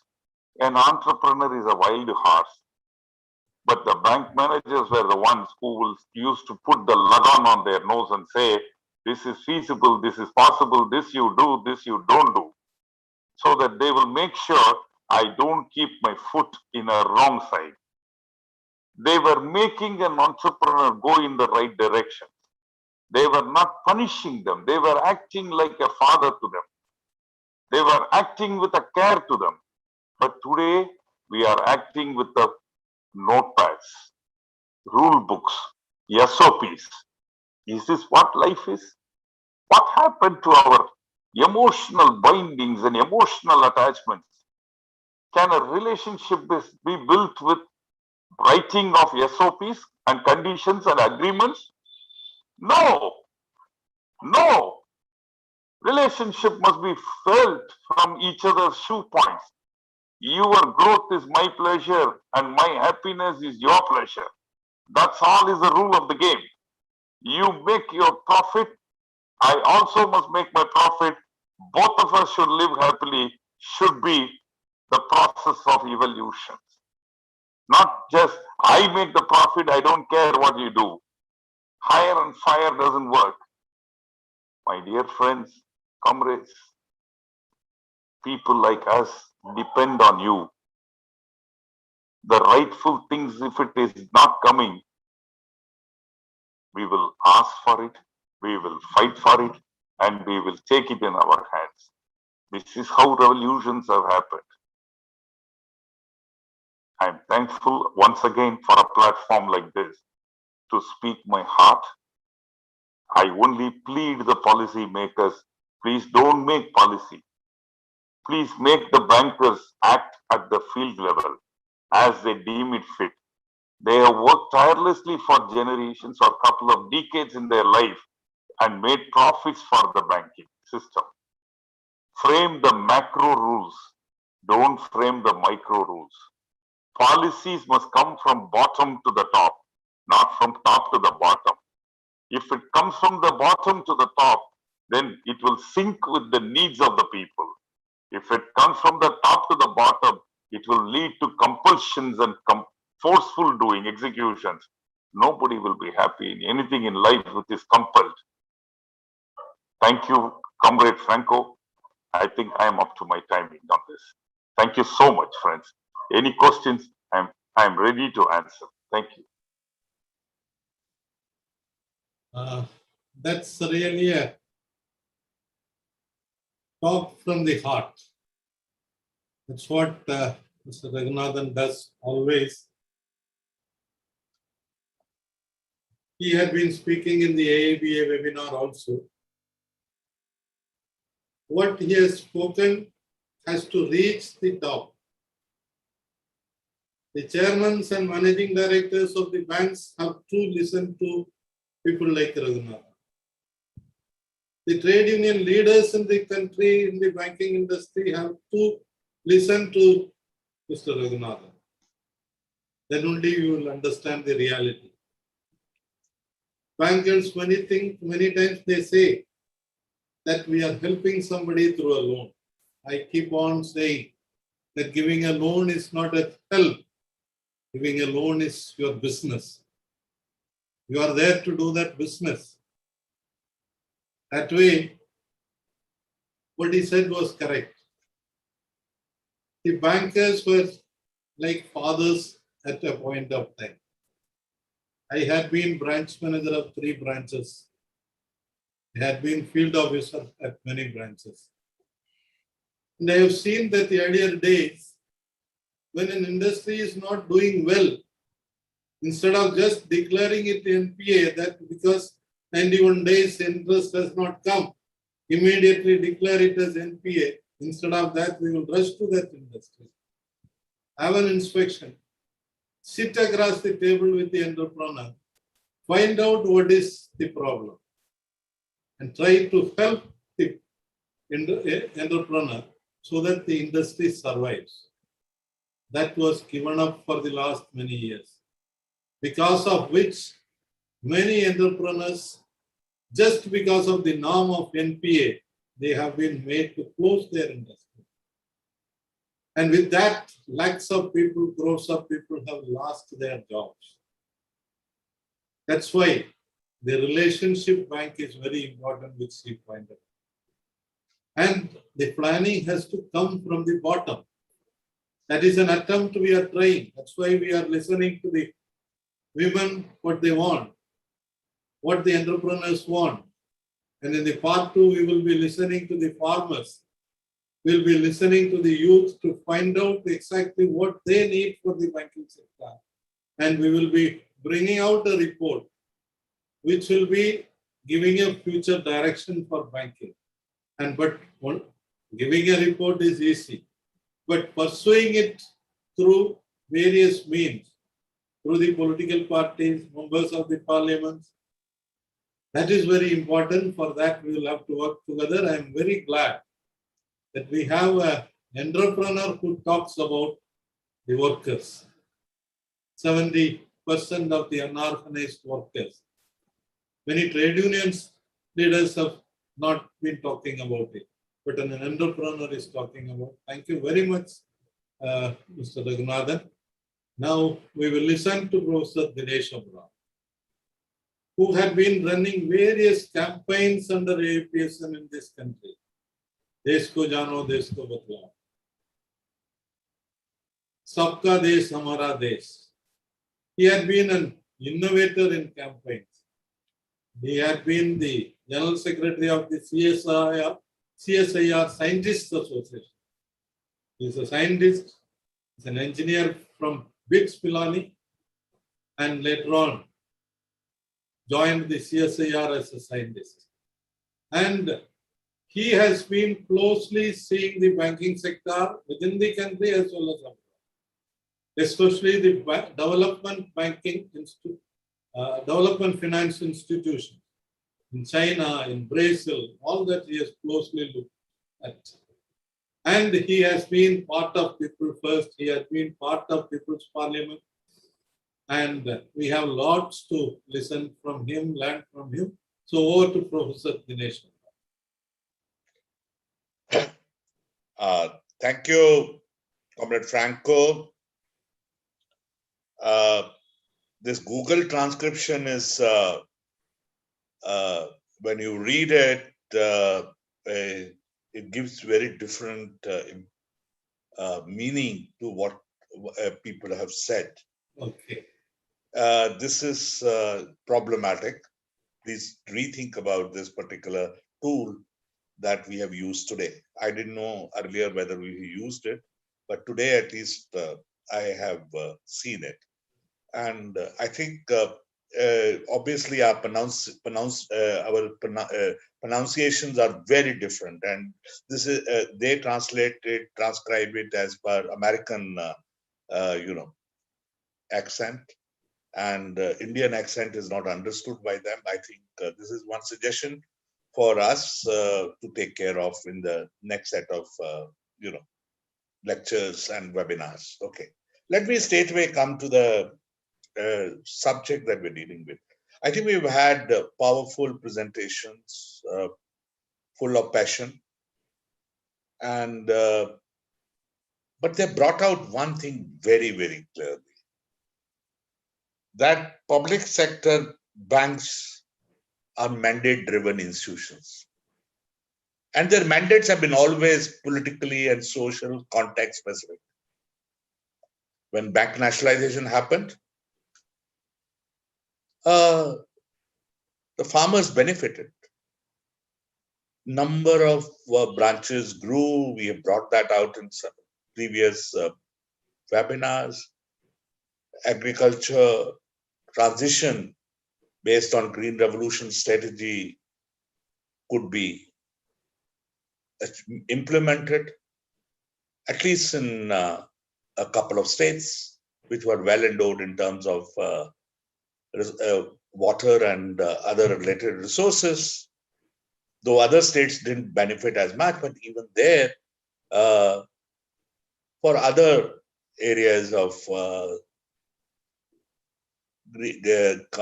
agricultural transformation policies, loans were given. So were as MSMEs also able to get benefit. And I know within the industry, take the example of pharmaceuticals, they got a lot of support from the banking sector. So were other sectors also able to benefit. And the wider basis for industry developed across the country from the post-80s onwards. This brings out a very different story about what public sector banks were meant to be.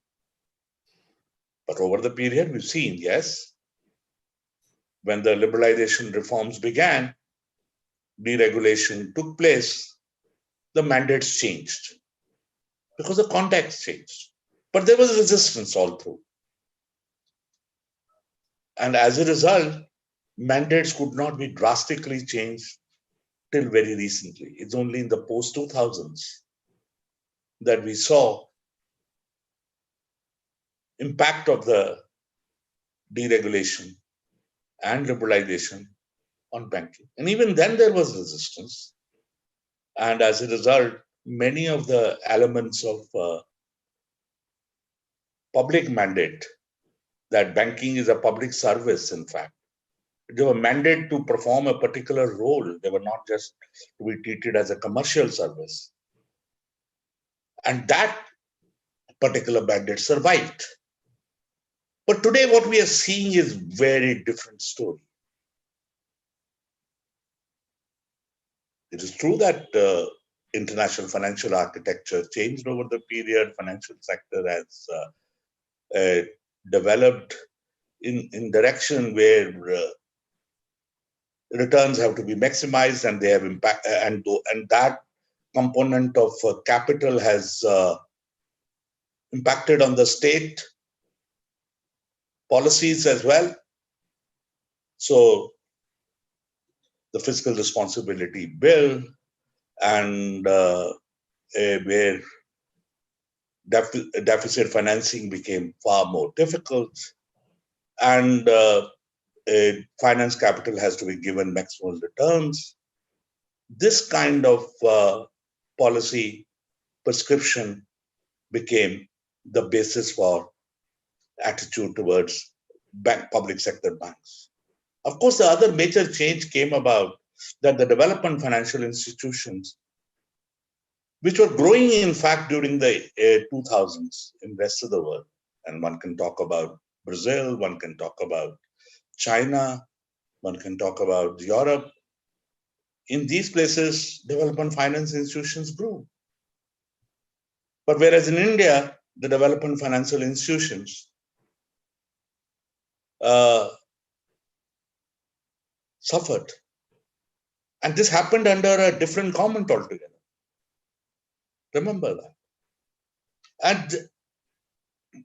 And today, when the public sector banks are going to face the challenge of government privatizing them, the very same government wants to fulfill the need of the infrastructure financing and the monopoly capital requirement, which is seeking public-private partnerships in respect of infrastructure development and the new opportunities which would be emerging in respect of energy development and industrial development,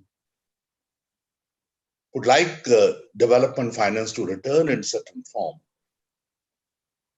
There is an institution being created by the same government, that's this government. This National Infrastructure and Development Bank as a DFI, as a development finance institution, was adopted as a bill, as it become an act, and the institution is under progress. And I've written about it, what may still go wrong with this particular institution in the very first issue of the digital newsletter of People First, where Reclaim the Republic, which is available on the website. This contradiction that you see, that they want to listen to the monopoly capital, they want to listen to not the MSMEs, they don't want to listen to the women organizations. Both Raghunath as well as Archana have brought that dimension very well. Arun brought out this dimension also, that how this nationally, the context is that all public sector institutions are going to be privatized. All of them are under threat. Central public sector enterprises in manufacturing are under threat. Banking is under threat of privatization. Insurance is under threat of privatization. How come this context has come about in this country? I don't think this context is so common within other parts of the world. Ours is more or less a unique, if not unique altogether, but quite a distinctive context. This is a very distinctive political context. Because previous governments, all the critique that we did of those governments as officers association, as trade unions, as entrepreneur organizations representing small scale industry.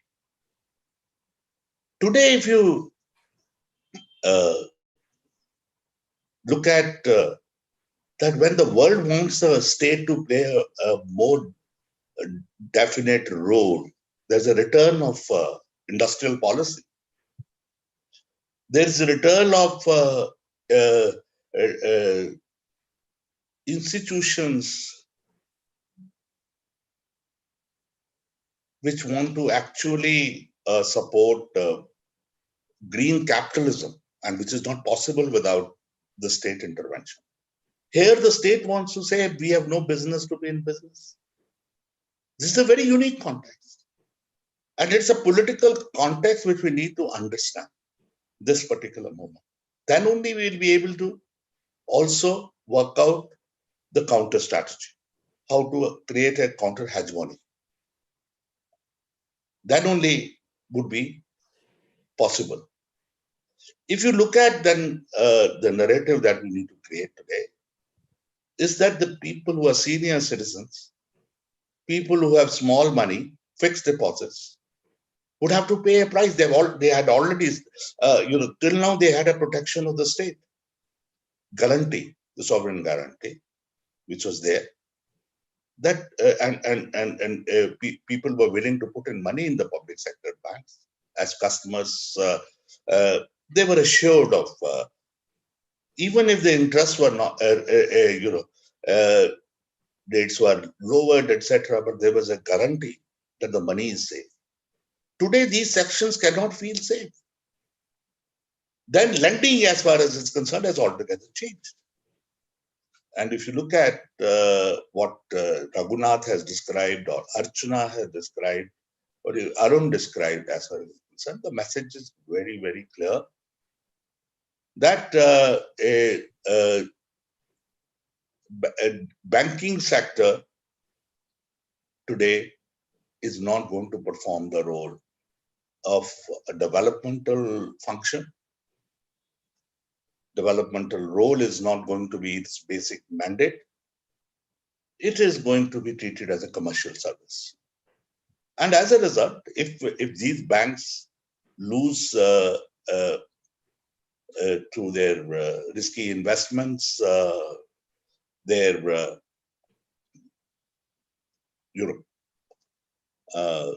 secure, safe operations, their financial sustainability comes under challenge, then many of us would lose money. And those who have, this is very much possible. And I think Mr. Dev Sahayam, I don't know whether he's today joined or not, he's been asking this question, that why should ordinary, simple, senior citizens or an employee should be putting in money as a fixed deposit in these particular banks? Till now, the banks are secure. Still, people have confidence, and but it may happen when the privatization operation takes place. There can be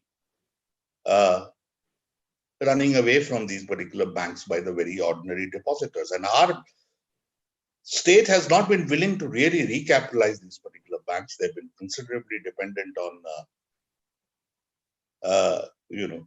the people's money as far as is concerned. And if people feel that the money is unsafe, they like to keep money then at home, like that used to be the practice at one particular point of time. People did not go to banks. This may also happen as far as is concerned. Such a scenario is not too difficult to envisage. But this means a loss of developmental function. The very same banks which are required to mobilize private finance or savings and then invest in requirements which are public, that kind of role would not be any more performed. Private sector banks would serve a small, tiny minority in this particular country. That may happen. This scenario was the case till the banks were nationalized. This particular counter narrative must be taken to the people, must be taken to the entrepreneurs. Raghunath has been establishing a confederation of Indian entrepreneurs. All India Democratic Women Association, AIDWA, is capable of mobilizing several women's movements. So is the case with, I think, so many other segments who can be mobilized around this counter-hegemonic narrative, saying this is not just merely you losing money, the nation would lose. The development process would suffer. If it's not just that some employees or reservation function would suffer, of course they would suffer. Private banks would not actually perform that particular mandate anymore. It's very much possible as far as concerned. They will depend on technology. That's also very much possible. And as a result, the employment would reduce. That's very much a realistic scenario that as well we can come across. So today then the question comes up, if so many sections are going to be adversely impacted, then this fight can't be treated as a fight of really bank officers and bank employees. This has to become a fight beyond the webinars, a fight for the not only securing, keeping your money safe, those who deposit money in the banks, but also that the nation would lose, society would lose. The very people who actually have built these banks would be ultimately forced or compelled to withdraw themselves from these particular banks. This scenario has to be shared with the public. Already, as far as I see a coalition building. In fact, I must congratulate Comrade Franco that in the series of seminars, webinars that he has organized, he's been able to take it beyond the bank employees and bank officers. The fight. The first step has been taken. But I think a platform is yet to be created in which all these sections can come together and then take up this particular fight together around a common understanding of what is happening today. How do we understand this moment today? As I pointed out, ours is a very unique context. Nowhere else this kind of privatization of public sector enterprises is being seen. In fact, the public sector is returning in many of those particular countries. Ours is a very unique context. And this has to be understood politically by the various sections as far as it's concerned. Then they will come together to defeat. I grew in an RSS family. I know they were opposed to bank nationalization. They were opposed to even public sector and manufacturing. After all, their viewpoint is no. Their politics is very, very clear. So if their politics is clear, a counter politics has to be created. And I'm glad that Raghu, it's not a question of merely a bank employee or a bank officer looking at the entrepreneur very differently in those days, as you described. It was part of the mandate that those banks were given, that each bank officer and bank employee saw this as his or her role. And today, when the politics is changing, when the state wants to see banking in a very different manner, not see it as favoring micro, small, medium enterprises or farmers, and wants to serve only the monopoly capital and the big business. So what is then the role of the Confederation of Indian Entrepreneurs, of AIDWA, or of All India People Science Network? Is to precisely bring 93% or 96% of the people together on one common platform, saying banking cannot be treated as a commercial instrument. It's a public service. It must fulfill the developmental priority. And it can succeed as a public service only when it is combined with planning process. The planning process has made bank nationalization or coal nationalization or many industrial challenges tackleable itself in this particular country. But when the planning process itself has been weakened and diverted. So this fight is not just for the banking sector to remain in public sector. This is a fight for very much that the planning process or the industrial policy return, all these fights can be combined by this particular platform. Then only, even what Arun was describing as to us, the kind of situation that has happened within the country on account of pandemic, or in the post-pandemic world, as he brought out the challenges as far as concerned. If they all have to be dealt, they have to be dealt in an integrated, systemic manner as far as it's concerned, through the promotion of an alternate politics. If an alternate, what would be the basis for of that alternative political politics? People were describing microfinance, how situation changed, how the MSME has faced a different situation. It is because of the change in political context, change in politics of the state. The state is one of the collectivity, the collective institution. That institution's politics, when changes, all the consequences that friends were describing here follow. So it means the state policy would have to undergo a change. Take the case of I'm coming to the close of my suggestions, which I want to give for us to now take this particular fight to the main street and to defeat the Wall Street. What we need to do. See, as I said, that if it is a political fight and the politics matters as far as it's concerned, whose interest groups and the imagination would favor a longer term future for the public sector bank, meaning, and that to a future which serves public interest and not serve the interest of very small sections of monopoly capital or even non-monopoly finance capital, non-monopoly capital.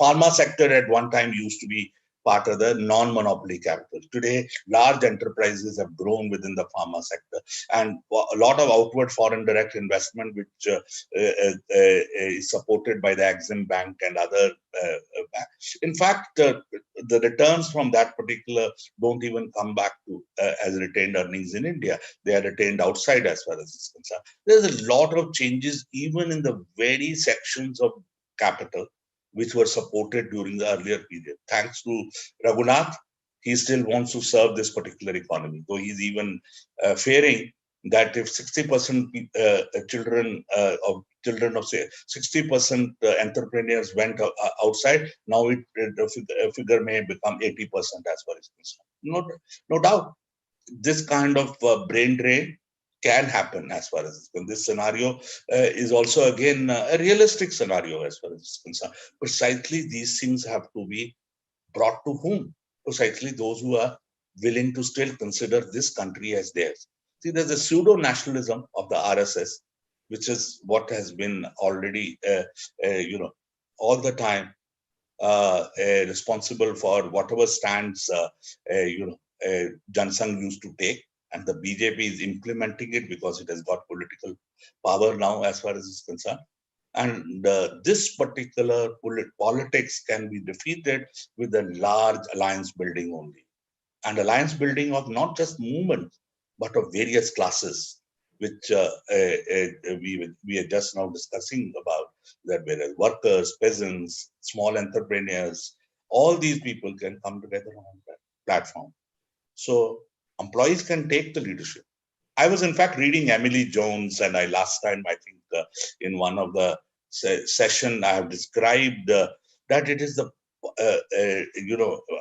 employees were never consulted about whether banks are to be privatized or not. In this particular country, of course, through politics, some amount of possibility was created because there was an employees director in the board of governors. similar board of directors, as well as officers representative also. And we heard in the last 5 webinars quite a lot about the role which many of those particular people played as far as concerned. And over the period, we've seen this particular government, when it came to power, those employees and officers, directors have not been implemented. This is in a distinctive politics of RSS, are right through, that they've considered all trade unions as their enemies. They, in fact, though they have a trade unions, very clearly many of those particular trade unions have not been able to perform the role which a trade union is supposed to perform. So, in fact, this particular also is a moment where you will get a possibility of uniting the trade union movement on an agenda, which is a progressive agenda, a left agenda, a democratic agenda. And I'm sure if this platform, if it has to come up, it will be not a workers' platform. It will be a multi-stakeholder platform. And that platform can be created by now, I think, because number of sections have realized what is at stake.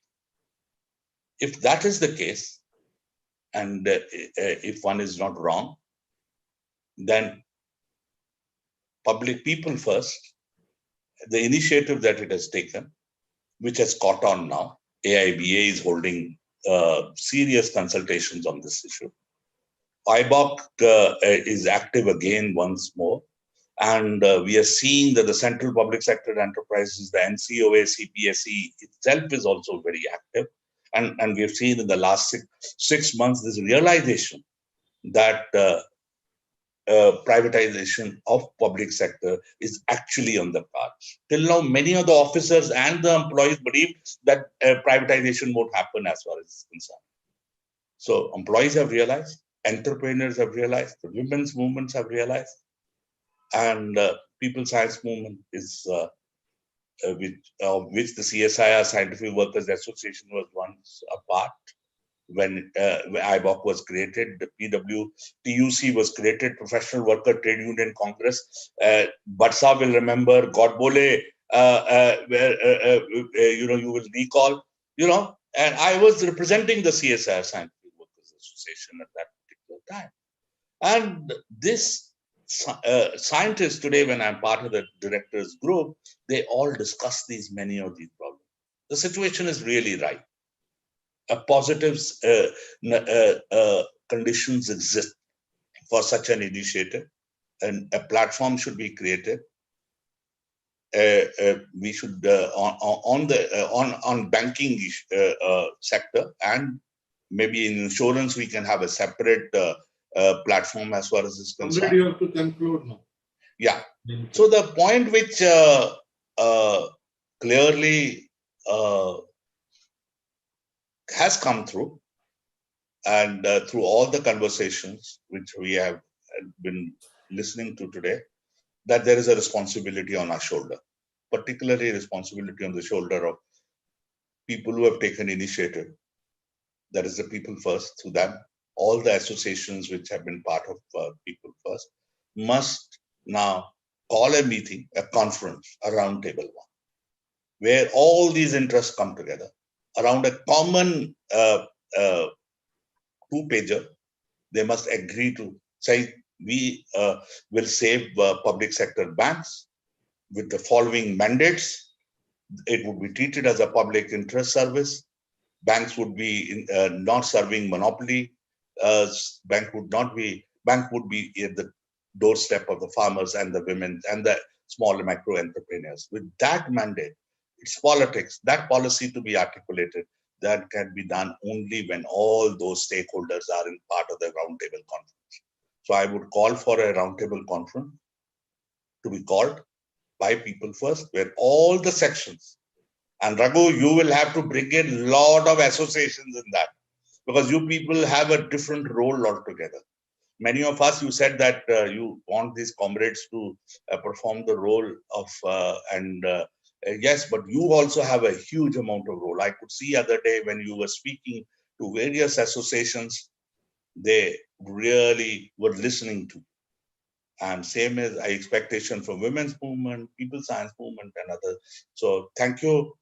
I think the employees and the bank officers have found partners, and and I hope bank employees and officers would actually take the initiative to call this particular conference where we'll all meet together and work together, shoulder to shoulder, to actually save public sector banking and to save the larger political context. Then we'll be able to change it.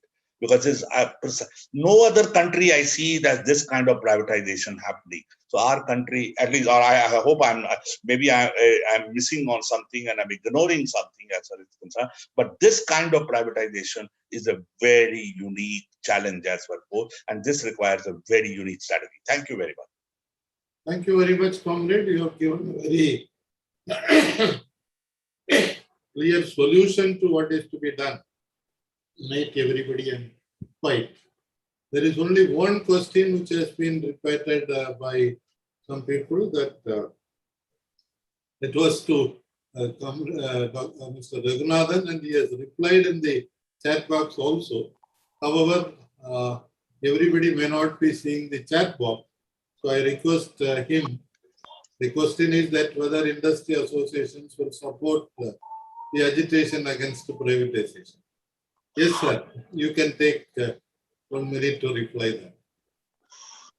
Today, the time has come where everybody has to garner support of everybody.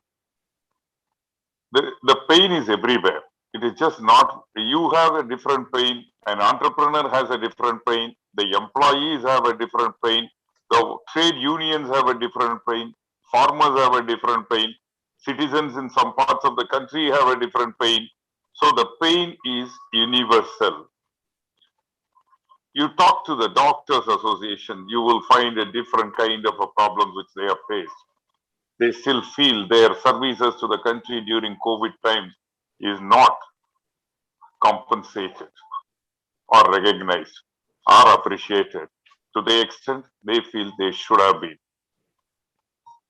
A time will come, there will be a common objective evolving among us.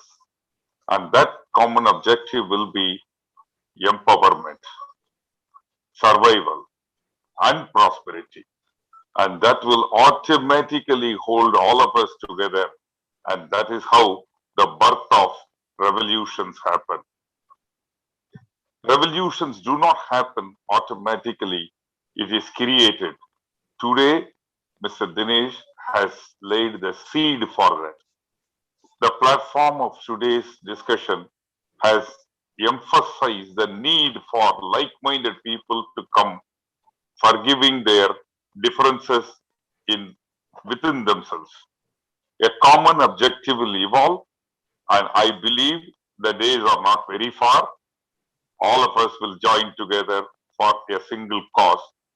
And I am from the Consortium of Indian Association, is all for it, and my support will be at the beginning, at the start, at the front, and I will march along with all of you towards the prosperity. Thank you, sir. Thank you very much, Comrade Raghunathan. That's a very positive note, and thank you very much. I'm just, before just concluding with vote of thanks, I just want to say one thing. The solution has been clearly outlined, unite everybody, for which we will take care. But to the banker friends, I want to remind one thing. When I joined the bank in 1980, in every counter, we used to have a slogan pasted there that said, a customer is the most important visitor on our premises. He is not dependent on us. We are dependent on him. He is not an interruption of our work. He is the purpose of it. He is not an outsider of our business. He is part of it. We are not doing him a favor by serving him. He is doing us a favor by giving us the opportunity to do so. And this used to be repeated in the training centers also. Today, all that has changed. That is why, yeah, it is a quote by Mahatma Gandhi. And that is why that is all changed after 1991. Narasimham Committee said that the banking is a business, so business has to make profit. It was no more service. So, having understood what is happening in the country, let us all unite together, bring a strong platform, as told by Mr. Raghunathan. A revolution is on the anvil. Let us prepare for that. Now, I request CFA friends, I think Kavida, to propose vote of thanks.